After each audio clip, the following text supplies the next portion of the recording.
بسم اللہ الرحمن الرحیم۔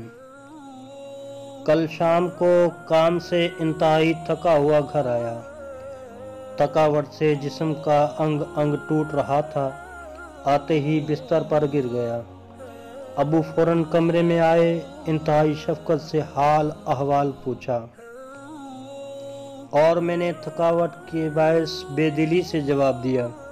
وہ زیر لب دعا دیتے ہوئے اپنے کمرے کی جانب چلے گئے۔ تھوڑی دیر بعد بیگم کمرے میں آئی تو میں نے کہا، بچے کہاں ہیں؟ بہت تھکا ہوا ہوں، اپنے جگر کے ٹکڑوں کو دیکھوں گا تو تھکاوٹ اتر جائے گی۔ بیگم فوراً صحن میں کھیلتے میرے ننھے منھے بچوں کو لے آئی، جو آتے ہی مجھ سے لپٹ گئے۔ میں بھی ان کو دیکھ کر ساری تھکاوٹ بھول گیا اور ان پر شفقت پدری نچھاور کرنے لگا۔ لیکن چند لمحوں بعد والد محترم کا جھریوں بھرا چہرہ آنکھوں کے سامنے گھوم گیا کہ وہ بھی شفقت پدری سے مجبور اپنے بیٹے کو دیکھنے آئے تھے، اپنی اولاد کو دیکھنے، اپنی شفقت پدری نچھاور کرنے، لیکن میری بے رخی کے باعث وہ بیٹھ نہ سکے۔ اتنا ہی سوچتے میری آنکھوں کے سامنے اندھیرا چھانے لگا، دم سینے میں گھٹتا ہوا محسوس ہونے لگا۔ بچوں کو چھوڑا اور دوڑتا ہوا والد محترم کے کمرے میں جا پہنچا، جو اپنی چارپائی پر لیٹے نہ جانے کن سوچوں میں گم چھت کو دیکھے جا رہے تھے۔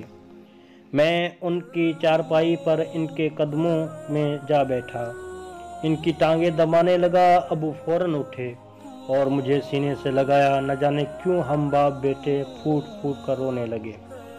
میں تسلیم کرتا ہوں کہ ایسی راحت مجھے کبھی نہیں ملی جو باپ کے سینے سے چمٹ کر ملی۔ دوستو، آپ اپنی پیسوں سے ماں باپ کی خوشیاں نہیں خرید سکتے۔